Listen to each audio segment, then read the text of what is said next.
Արփիլիճ ազգային պարկին հարակից համայնքներում մեկնարկել է նոր նախաձեռնություն, որի նպատակը տեղացիներին իրենց բնակավայրերի զարգացման գործընթացում ներգրավելն է։ Կենսաբազմազանություն եւ կայուն տեղական զարգացում Հայաստանում ծրագրի շրջանակում նախատեսվում է իրականացնել 8 համայնքային ծրագրեր յուրաքանչյուրի համար տրամադրելով մինչև 4 միլիոն դրամ դրամաշնորհային աջակցություն։ Քանի որ ռեգիոնը շատ հարուստ է տնական ռեսուրսներով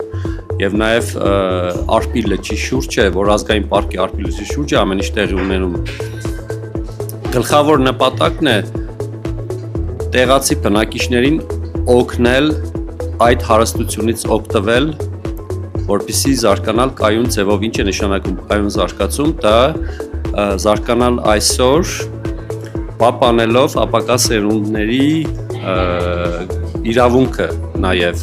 այսինքն չսպառենք այսօր ապագա սերունդներինը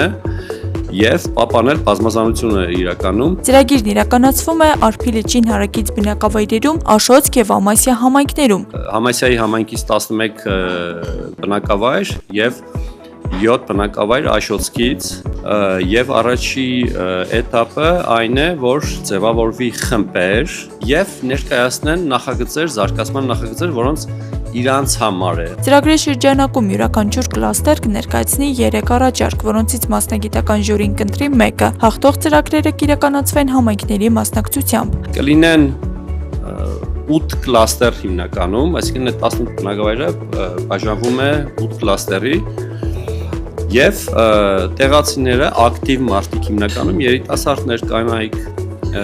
հորդորում ենք նաեւ կանայք էլ ակտիվ լինեն եւ հիմա մեր դերն է նաեւ իրենց օգնել գիտակցել այդ հարստությունը եւ այն օգտագործել կայուն ձևով, որպեսզի զարգանալ։ Հայտերի ընդունման վերջնաժամկետը մայիսի 11-ն է, իսկ աշխատանքային խմբերի առաջին հանդիպումը նախատեսված է մայիսի 13-ին, ծրագրերի ընտրությունը տեղի կունենա հունիսին։ Ծրագիրը ֆինանսավորվում է Գերմանիայի տնտեսական համագործակցության եւ զարգացման դաշնային նախարարության կողմից, KfW զարգացման բանկի միջոցով եւ իրականացվում է Հայաստանի Հանրապետության շրջակա միջավայրի նախարարության կողմից բնության համաշխարհային հիմնադրամ Հայաստանի հետ համատեղ։ Կանայք կլիմայում եւ էներգետիկայում հասարակական կազմակերպությունը իրականացնում է ֆինանսական մասնակցային մոտեցումը թիրախային համայնքներում։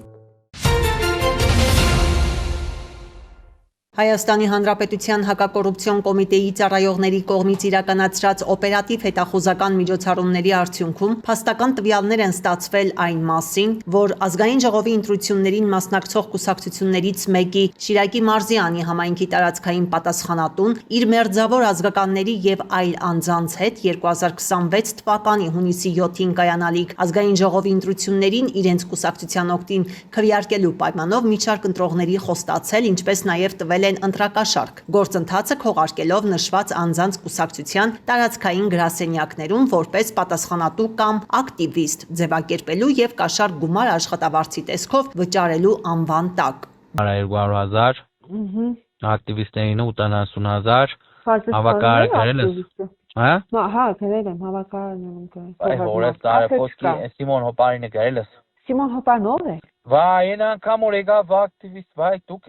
Նշեք գրեմ։ Կիրակոսյան Սիմոն, իրանից թուղթ բան կա մոտդ, պասպորտ բան, հաշվի համար։ Մար ակտիվիստներին вообще հաշվի համար մի գրե։ Հոպար մի հատ պասպորտ սերիադ է պետք։ Պասպորտի սերիան։ Հա։ Ան հմի։ Մենագին է։ Հա։ Հա, թաթուն լսել է։ Հա։ Քուրոջս պասպորտներով բերեմ պետք է գրանցելու ինքը զայն բդի դեզի տայելի բանին։ Նա в общем թողել եմ, բայց զգուշ եղեք։ Թողել են, թողել են, բայց զգուշ եղեք։ Տեսենց մի հատ ֆլեշկա կբերես, այս կոմպերացը կծեմ մեջը մի շիշ։ Բացի այդ, տվյալ կուսակցության անունից հանդես եկող անձը նյութապես շահագրգռելու, ինչպես նաև քրեական աստիճանակարգության բարձրագույն կարգավիճակ պահպանող անձանց անունից տրված պահանջին չենթարկվելու հետևանքներով վախեցնելու սպառնալիքով փորձել է խոչընդոտել մի շարք ընտրողների ընտրական իրավունքի ազատ իրականացմանը։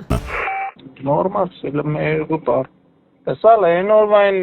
moment նոր եղավ տեղեք մերեք նոր եկեն դուրս արսերն դուք դի լուզես թե ով է լուզա։ Ում հարցն է։ Իմ։ Ապրես Արմենի հետ չես խոսացել։ Չէ, ախպեր։ Արմենը սեց։ Ինչ սեց։ Սեց որ ախպեր։ Ասել եմ որ Երևանը թող թատուլը քո հետ արսերը լուզա։ Յանի կոմոդնա դուբլի տաս։ Մա լտես ինչա ախպեր, ես երգորը մի հատ դի հավաքվին կլա հասկնամ էլի տենա ինչա է, տեսմա բդերնի ավել լավա, ամեկս մեր ճամփով ախպեր։ Սպեսել որ կերնի հաստատ մարտելա չի հավաքվի մեր բոլորը ախպեր։ Ճիշտ է ախպերս։ Որտեվ ընկեր մարկանց սեն գործից կդրե բերել եմ ախպեր։ Սենք հաստատ է։ Լանկիդ մերնի մստորոմի խոսած հավը տանիմ, հա խնդրում գ։ Գործի եմ բերե ախպեր, են մի սոկետ բերել եմ ախպերին մերնի մեզ գիտեմ, անգերես, երնի մեզ սրտին աշ։ Ինչ կեզի պիրսեր, հա? Գրանց ես թատուլ, հա? Կոն ուտես, կոդազի։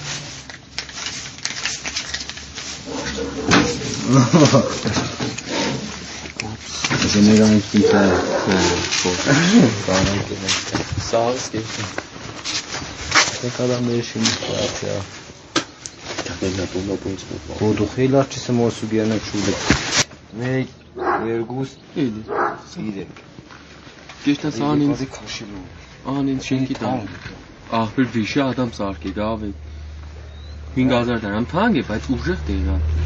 İnanın tufta banı var bir markastan. Sir bir dikir keren su başka da o yana ne ligada can. Sir kezo bir bana atacağım. Hadi indi banis şey keren su. Apes Չգիտեմ դուք հերասով խոսում եք թե չէ, բայց ընտրությունների ման ախպեր ես չեմ մասնակցում ոչ մի բանի։ Հայ, слушай, կամա բաներով կզի вообще ման ծերտերը դու է զարմաներ։ Չեմ ուզում ապես։ Կավոտի միտուս բան է կբռներ։ Չեմ ուզում սա։ Կամա բանում յաներով Տղասեմ չեմ ուզում, եթե կախված է դեդոնց հետ չեմ ուզում։ Սիկ թաթուլի հետ կուկամ, սիկ թաթուլի հետ կուկաս, Մոնտե Մելքոնյանի հետ կուկաս, ու մեծ կուզես արել։ Նա քեպների բոլորն է սաղ ճշտերիմ կուրսին։ Մի զայլես տարեք այդ ընտրությունների ման ընձի մեկից անգի կուկամ գմբնիմ ձեր գեղե, ով անգելից ես խուդե։ Անդա դու կա թարսիս քնը։ Քեպեի վրա ով պրագոնին երեք կողեր են, ով որ բդենդրե քեպը Աստանա։ Ամարտիկ պրագոնին երեք սաղ պրիկը լաստաղեկի պրղեր կդա դուք իմանալով աղպեր սա Հայաստան իրար կմորտին դուք տենալով բդեշտակ բան ենիք գյոգիր Ադիկ դու գործումից են մարդկանց սազել, որ արդիկ չիդեմ դիք քեզ ով է տեղացրել, բայց սխալներ է։ Արի տանի մոդները։ Սեմ սխալներ է։ Այ տանի մոդները։ Արի հենց մի ավտոկա, արի էստան։ Դեպքի արդիվ Հայաստանի հակակոռուպցիոն կոմիտեում նախաձեռնվել է քրեական վարույթ, ձերբակալվել են մի շարք անձինք, կատարվել են խուզարկություններ եւ վարութային այլ գործողություններ։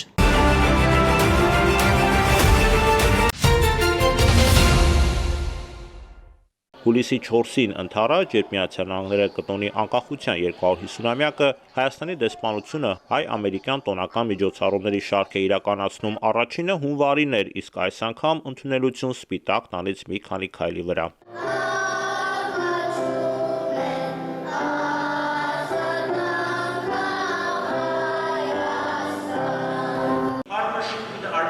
Այսօր հայ բարեգործական ընդհանուր միության հետ գործակցությամբ հավաք ենք կազմակերպել ոչ միայն նշելու կարևոր պատմական հոբելյանը, այլև վերստին խոսելու ամերիկյան պատմության համատեքստում հայկական ժառանգության մնայուն դերի մասին։ Մեր երկու ժողովուրդները կիսում են խոր քաղաքակրթական արժեքներ, անկախության, ազատության եւ երջանկության ձգտում, սկզբունքներ, որոնք առաջնորդել են ինչպես հայերին, այնպես էլ ամերիկացիներին դեռևս 18-րդ դարից։ 100 հազարավոր հայերի համար Միացյալ Նահանգները ոչ միայն հույսի հանգրվան դարձավ, այլև հնարավորությունների երկիր, մի վայր, որտեղ ստեղծագործ միտքն ու վճռականությունը հայերին տարավ դեպի վերազարթոնք։ Պատմականորեն հայերը միշտ էլ հիմնավոր նպաստ են բերել թե Մայր Հայաստանի եւ թե իրենց ապաստան տված երկրների առաջընթացին։ Վերջին միտքը դեսպանը հիմնավորեց փաստերով երկրորդ համաշխարհայինի տարիներին ավելի քան 20,000 հայեր կռվեցին ամերիկյան բանակի կազմում, իսկ հաջորդած շրջանում հայերն իրենց դրսևորեցին տնտեսական, գիտակրթական եւ այլ ոլորտներում, եւ երբ 35 տարի առաջ Հայաստան անկախացավ, ամերիկահայ սփյուռքը իր կարողություններն ուղեց արդեն Մայր հայրենիքի առաջընթացին։ Այնպիսի կառույցներ, ինչպիսիք են Հայաստանի ամերիկյան համալսարանը, Հայաստանի մանուկներ հիմնադրամը, Թումո կենտրոնը, դրա խոսուն վկայություններն են։ Թումոն Հայաստանի ամենահաջողակ գլոբալ նախաձեռնություններից է, որ միջազգային տարածում է ստանում, այդ թվում նաև Միացյալ Նահանգներում։ Այսօր Հայաստանը հպարտորեն կանգնած է ժողովրդավարական երկրների շարքում Միացյալ Նահանգների հետ որպես կարևոր գործընկեր։ Հայաստանի անկախացումից ի վեր Միացյալ Նահանգները վճռականորեն աջակցել է նրա ժողովրդավարական զարգացմանը։ Թրամփի ուղի նախագիծը փոխնախագահ Վենսի այցը Երևան եւ արհեստական բանականությանն առնչվող համատեղ նախագծերը դեսպանի ու նաեւ առևտրի փոխպետքարտուղար Ջեֆրի Քեսլերի կողմից կարևորված թեմաներն էին։ Հպարտ եմ աշխատել Թրամփի վարչակազմում, որը բարձրակետին հասցրեց Հայաստանի եւ Միացյալ Նահանգների ներառյալ հայ-թեք ու AI ոլորտներում։ Ինչպես դեսպանը նշեց, ամեն ինչ սկսվեց 2025 օգոստոսին եւ զարգացավ փոխնախագահ Վենսի այցի ժամանակ։ Առևտրի դեպարտամենտն անելիք ունի մեր տնտեսական հարաբերությունների զարգացման համատեքստում եւ Քեսլերը կոչ արեց այն ամերիկահայերին, որոնք հետաքրքրված կլինեն դեպի Հայաստան ներդրումներով, կապ պահել իրենց հետ։ Քիթ Քրակը տեխնոլոգիական դիվանագիտության առաջատար ձայներից է, նախկինում փոխպետքարտուղար, իր խոսքը կառուցեց մեկտեղելով քաղաքականն ու բիզնեսը ու իհարկե չմոռանալով ամերիկահայերին։ Մեր առաքելությունը պարզ է։ Մենք պետք է ազատություն ունենանք հաջորդ 250 տարվա ընթացքում։ Մարդիկ կհիշեն ոչ թե ելույթները կամ փաստաթղթերը, այլ նրանց, ովքեր հետևելու փոխարեն մասնակից եղան։ Գալով հայ համայնքին, այն մեծ մասնակցություն ունի ամերիկյան պետության զարգացման գործում։ Աստված օրհնի Հայաստանը եւ Աստված օրհնի Միացյալ Նահանգները։ Ելույթով հանդես եկավ նաև հայ բարեգործական ընդհանուր միության նախագահ Սեմ Սիմոնյանը։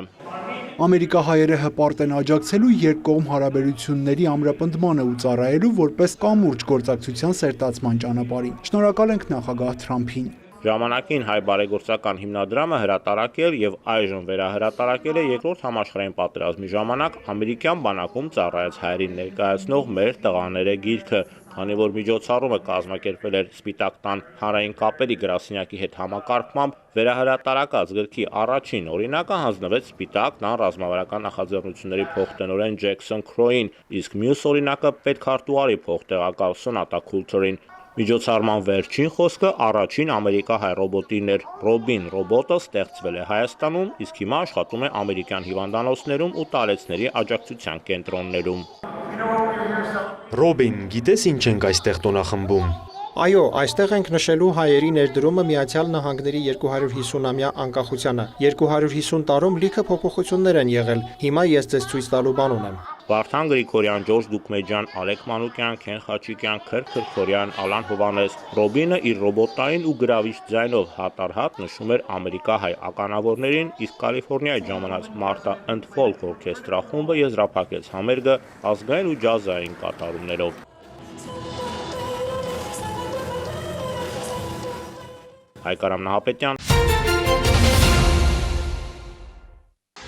Միացյալ Նահանգները եւ Իրանը մեկ ամսյա հրադադարից հետո փոխադարձ հարվածներ են հասցրել Թեհրանից, նշել են, որ ամերիկյան ուժերը թիրախավորել են Հորմուզի նեղուց մտնող երկու նավ, ինչպես նաեւ հարվածել են Իրանի տարածքին։ Տեղեկություններ կան, որ հարվածներ են հասցվել իրանական Քեշմ կղզու նավահանգստին եւ Բանդարաբաս քաղաքին։ Ամերիկյան կողմը հայտնել է, որ կրակ են բացել ի պատասխան ամերիկյան ռազմանավերի վրա իրանական հարձակումների։ Սակայն Դոնալդ Թրամփը հայտարարել է, որ հրադադարը ուժի մեջ է եւ տեղի ունեցածը չի նշանակում ռազմական գործողությունների վերսկսում։ Նրանք փորձեցին խաղալ մեզ հետ, մենք ոչնչացրինք նրանց, ասել է ԱՄՆ նախագահը։ Մինչդեռ Թեհրանից հավատացնում են, որ զգալի վնաս են հասցրել ամերիկյան ուժերին։ Իրանական կողմը նախազգուշացնում է, անհրաժեշտության դեպքում կրկին կարձագանքեն։ Այս զարգացումների ֆոնին տեղեկություններ կան, որ բանակցությունները շարունակվում են, հաղորդվում է, որ այժմ Իրանը դիտարկում է կարգավորման ամերիկյան առաջարկը։ Վաշինգտոնի հիմնական պահանջներն են, որ Իրանը հրաժարվի միջուկային ծրագրից եւ բացի Հորմուզի նեղուցը։ Մոսկվայից հայտարարել են, որ գիշերվանից ուժի մեջ է մտել մայիսի 9-ի կապակցությամբ հայտարարված հրադադարը, միևնույն ժամանակ ռուսական կողմը մեղադրել է ուկրաինական ուժերին զինադադարի ռեժիմը խախտելու համար։ Դաշնության ուղղությամբ մի քանի տասնյակ ԱԹՍ է արձակվել, նավթավերամշակման օբյեկտներ են վնասվել, թիրախում է եղել նաև Մոսկվան, չվերթներ են հետաձգվել։ Պաշտպանական գերատեսչությունը նշել է, որ հայելային արձագանք են տվել։ Զուգահեռ Կիևը մեղադրել է Ռուսաստանին հրադադարը խախտելու համար։ Վոլոդիմիր Զելենսկին նշել է, որ ռազմական գործողությունները շարունակվում են շփման գծի երկայնքով, նաև թիրախավորվել են քաղաքացիական օբյեկտներ։ Ուկրաինայի նախագահը զգուշացրել է հայելային արձագանք կտան։ Զելենսկին նաև խորհուրդ չի տվել օտարերկրյա առաջնորդներին մայիսի 9-ին այցելել Մոսկվա։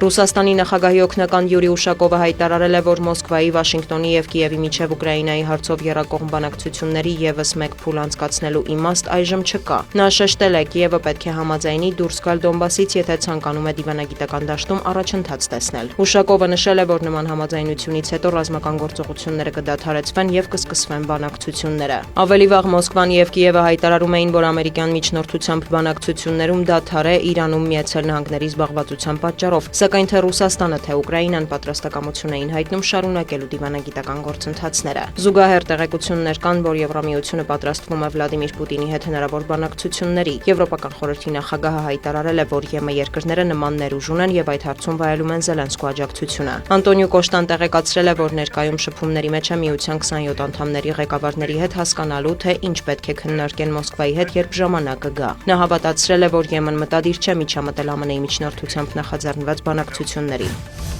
ԱՄՆ նախագահը հայտարարել է, որ հուլիսի 4-ից հետո կբարձրացնի եվրոպական ապրանքների նկատմամբ մաքսատուրքերը, եթե Եմեն չկատարի առևտրային համաձայնագրով ստանձնած իր պարտավորությունները եւ չչեղարկի ամերիկյան ապրանքների համար գործող մաքսատուրքերը։ Ես համբերատար սպասում եմ, Եմեն խոստացել է զրոյացնել մաքսատուրքերը, հայտնել է Դոնալդ Թրամփը Եվրահանձնաժողովի նախագահ Ուրսուլա ֆոն դեր Լայենի հետ հեռախոսազրույցից հետո։ Սպիտակ տան ղեկավարը տեղեկացրել է, որ Լայենի հետ քննարկել են նաեւ Իրանի հարցը։ Մենք միասնական ենք այն հարցում, որ Իրանը երբեք չպետք է միջուկային զենք ունենա, հավելել է Թրամփը։ Ավելի վաղ ԱՄՆ նախագահը հայտարարել էր, որ պատրաստվում է բարձրացնել Եվրոպական միությունից Միացյալ Նահանգներ ներմուծվող մարդատար մեքենաների եւ բեռնատարների մաքսատուրքերը մինչեւ 25%։ Ըստ ամերիկյան մամուլի Թրամփն ի թիվս այլնի դժգոհ է, որ եվրոպացի դաշնակիցները չեն օգնել ԱՄՆ-ին Իրանի դեմ գործողություններում։ Դիանա Գասպարյան։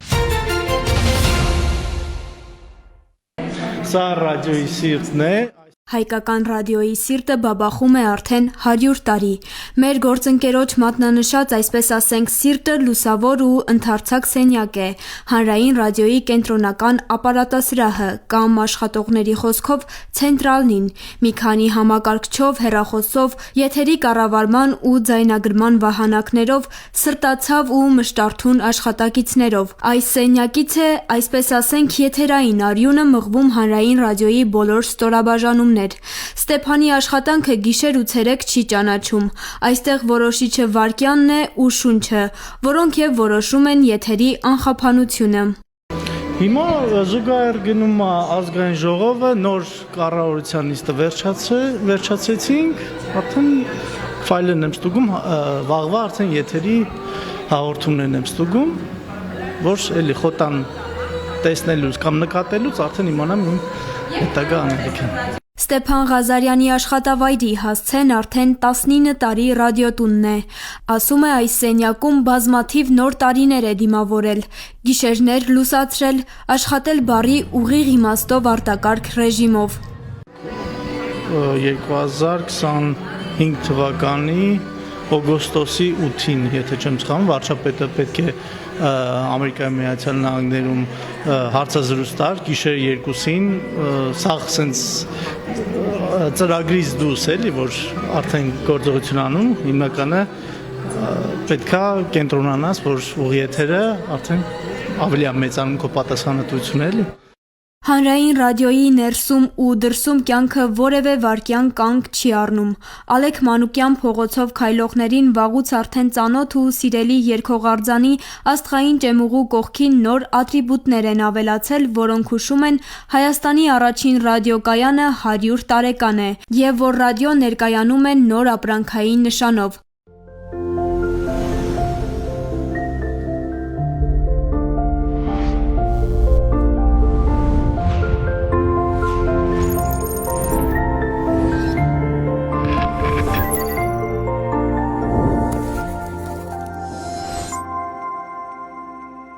Հանրային ռադիոյի գործադիր տնօրեն Արմեն Քոլոյանը հիշում է, առաջին անգամ այս շենք է մտել, երբ մանկապարտեզ էր գնում։ Ես միշտ կատակով նաև ավելացնում եմ, որ ես ամենահնաբնակներից եմ, որովհետև երբ որ ես մանկապարտեզում էի, դա 60 քանի տարի առաջ, 65 ենթադրենք, ինձ բերել էին այստեղ մեր մանկապարտեզից, մենք պիտի ամանորյա հանդես էր, պիտի ամիսների անունները ասեինք, էլի, ինչը շատ կարևոր դեր էր ինձ համար, ես էլ ասեցի, ես ապրիլն եմ։ Ալեք Մանուկյան 5 հասցեն, որտեղից առաջին քայլերն են արել լեգենդար երգիչներ, երաժիշտներ, որտեղ ժամանակին ձայնագրվել են դարասկզբի հատուկենտ հաղորդումները, անտարընթերցելիորեն կախարդական է եւ այստեղ որևէ չափազանցություն չկա, նկատում է Արմեն Քոլոյանը։ Եթե լիներ ինչ-որ մի հրաշալի, ինչ-որ մի գյուտ, ինչ-որ մի գործիք սարքավորում, որ կոճակը սեղմեիր և տեսնեիր, դու կտեսնեիր այդ աստղաբույլը, մեր հայոց մշակույթի և քաղաքակրթության այդ տիտաններին, հասկանում եք, այսինքն, և երբ որ ես մտել եմ այս շենք արդեն նոր կարգավիճակում որպես ղեկավար, ես հասկացել եմ, ես ինչ փոքր ինչ-որ մասնիկ եմ այդ լեգենդների համեմատությամբ, ինչ-որ մի սենց մոլեկուլ եմ, որին պատիվ է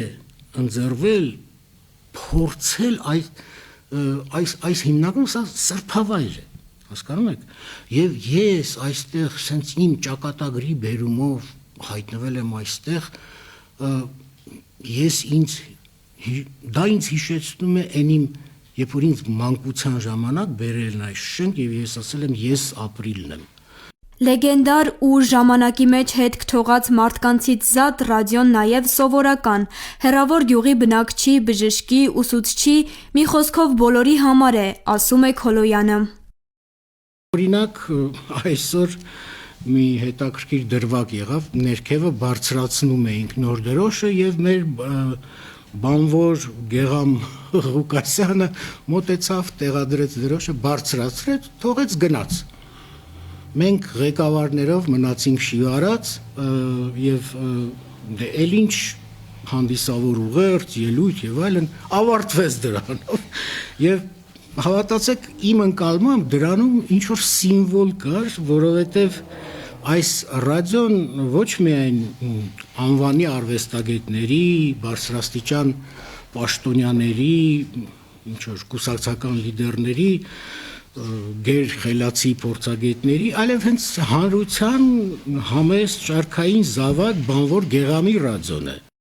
Հանրային ռադիոն խնդիրներ էլ ունի, բայց այսօր չէ դրանց մասին ռադիո լսողին պատմելու օրը։ Մայիսի 7-ը, ինչպես ընդունված է ասել, ռադիոականներին, հայկական ռադիոյին որևէ կերպ առնչված մարդկանց և առաջին հերթին այս պահին այս ռեպորտաժը լսողներին կամ դիտողներին շնորհավորելու և ևս մի քանի 100-ամյակ այդ հնարավորությունն ունենալը մաղթելու առիթն է։ Իսկ մինչ այս ռեպորտաժը պատրաստվում է, մինչ դուք լսում եք հանդարտ լողացող եթերը, Հանրային ռադիոյի մի քանի 100 աշխատակիցներ աշխատում են երբեմն հևասպառ, երբեմն գիշերային հերթափոխից հոգնած, երբեմն ինչու ոչ դժգոհելով կամ հոգնելով, բայց միևնույն է նվիրումով։ Երկարամյա վարորդ Ալբերտը լրագրողների չափ ճանաչում է լրատվականի ռիթմն ու տեմպը, աշխատանքի պահերին էլ մի ակնթարթում կազմակերպում անելիքը։ Ամենաշատը ի՞նչն եք սիրում ռադիոյի։ Նու ռադիո տուն ասածը իմ համար արդեն հարազատ տուն է։ Հաջորդ 100-ամյակը թևակողելու առիթով հանրային ռադիոն սիրողների ու դրա նվիրյալների աշխատավայրի հասցեն անփոփոխ թողնելու ցանկությամբ Անահիտ Սվարյան, Ռադիոլուր։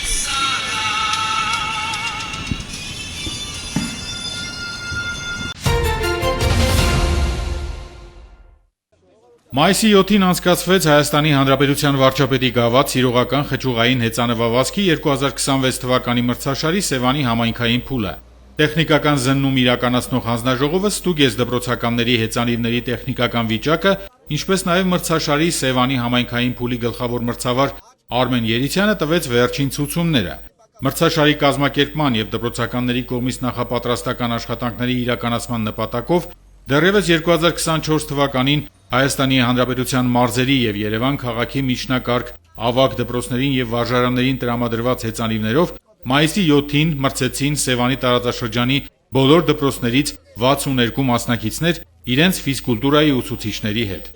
Հայաստանի Հանրապետության վարչապետի գավաթ սիրողական խճուղային հեծանվավազքի 2026 թվականի մրցաշարի համայնքային փուլի մեկնարկը տրվեց Դրախտիկ բնակավայրից։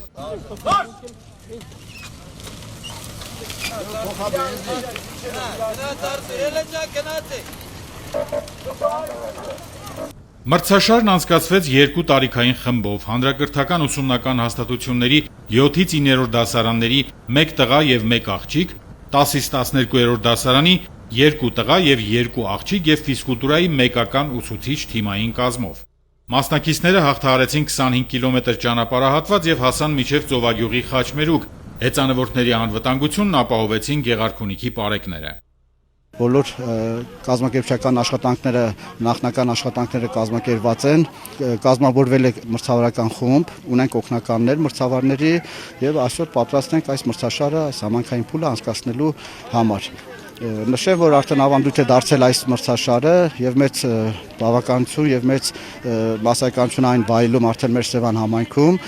Նշեմ նաեւ, որ արդեն 1 տարի հեծանվա վազք մարզաձևը գործում է մեր մարզադպրոցում, ունենք արդեն տասնյակ մարզիկներ, որոնք պարապում են եւ մեծ